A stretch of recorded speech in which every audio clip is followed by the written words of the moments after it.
we got ourselves a fight. Terence Crawford is looking in marvelous shape with plenty time before July 29th, the Errol Spence fight, of course.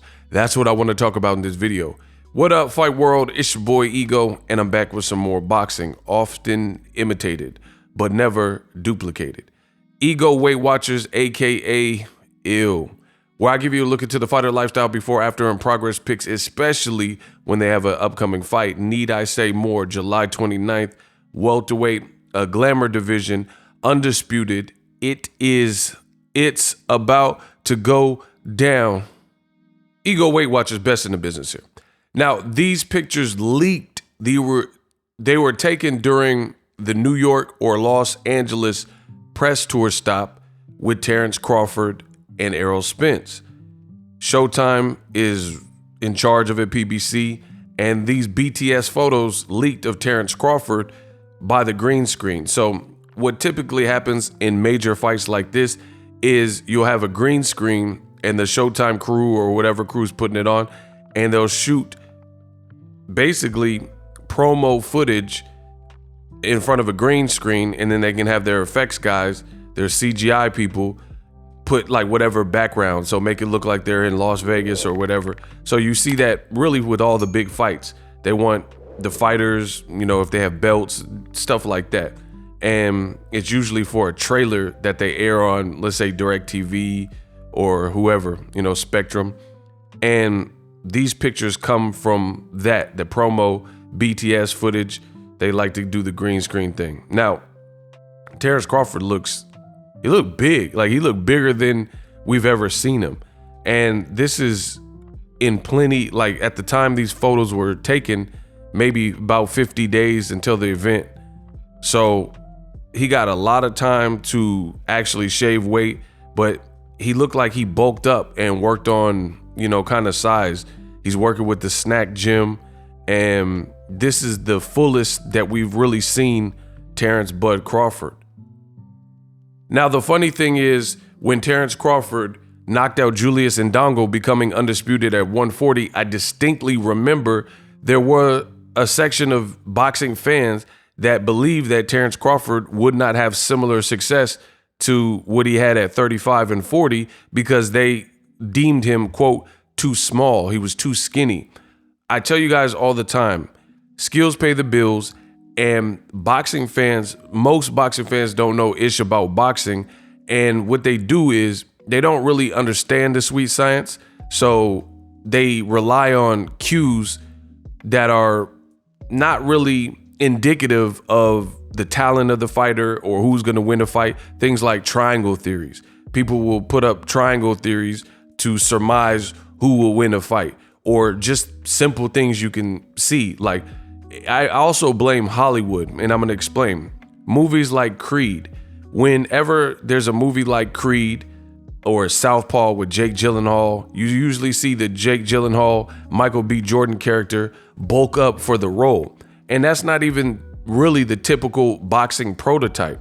Like, a boxing prototype physique, a lot of times it's not super vascular and cut up. Now, different people have different frames and different genetics, so I get it. There are some fighters that look super sliced up, but a lot of times you see boxier fighters or fighters who almost look skinny and flat, and like you see them at the weigh-in, their chest looks flat because they're dehydrated. But for the role of a boxer in Hollywood, it's the opposite. You usually see people pack on 20, 25 pounds of muscle and look like Thor, you know, and that's what they try to sell, but that's not really truly boxing, because at the end of the day, in boxing, muscles take more oxygen and blood flow and can deplete your stamina. So at the end of the day, having too many muscles can give you problems, and you need functional muscles. Like, that's why I know boxers who are strong and they don't even do any type of real weight training, you know? So I don't want to get too far into it, but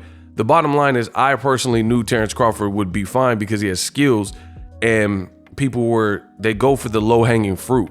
They go for, like, Terence Crawford, when he first moved up from 40, he did look skinnier than, you know, his counterparts, Kell Brooks and stuff like that, and other more established, like you look at Jerron Ennis, looks bigger, things like that. So again, people just go for the low-hanging fruit. I knew Crawford would be fine at this weight class because he has skills and he had the frame to fill out, and that's what we are seeing right here and now. He is definitely filled out, and I think part of it's age. He's about 35 years old, 36 years old, right around that range.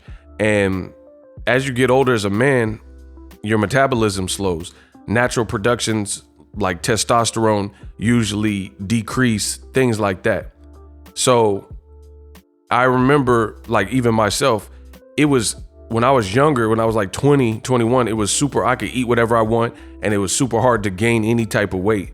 But as you get older and you become more of a man, you can eat, and then that weight will stay with you a bit more if you're not a lot more active and things like that. And people who had trouble putting on size, they enter their 30s, and then they could hold the size and keep the size as their body matures and develops. And I think that's kind of what we're seeing with Terence Crawford, between his gym rat work ethic and also just aging.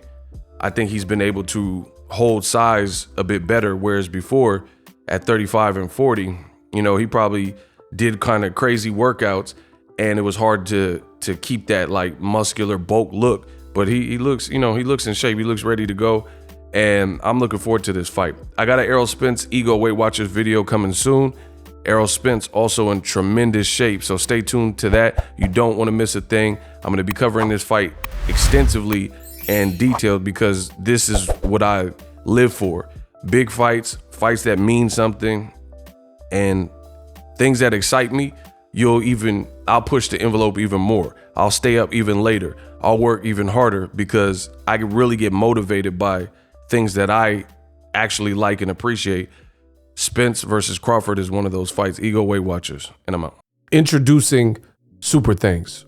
Right here on the official Boxingego YouTube. Super Thanks allows you, the viewers, to show a little bit of extra gratitude, which enables me as a full-time content creator to push out the content you need in the world of boxing. Underneath all the videos, you will see a heart with a $sign in it. You can enter any amount that you find suitable as a super thanks. A brand new interactive and colorful way to get your comments highlighted and noticed by not only myself, but other people on the YouTube platform. Super thanks, a unique and cool way to show and applaud us full-time content creators. Hopefully you guys enjoy the content. Super thanks.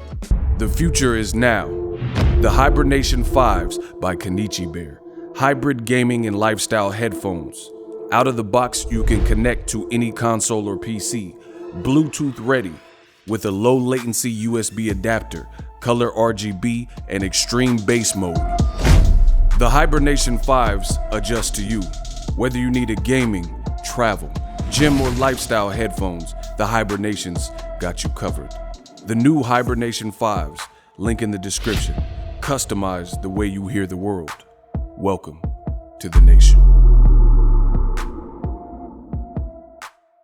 Are you tired of your YouTube videos not getting any views? Well, consider TubeBuddy. I've used TubeBuddy for years to scale up my YouTube channel. Now we're sitting over 200,000 subscribers. TubeBuddy is a browser extension that offers a ton of built-in productivity and time-saving services to take your channel to the next level. Use my link in the description to get started with TubeBuddy and level up your channel faster. We working.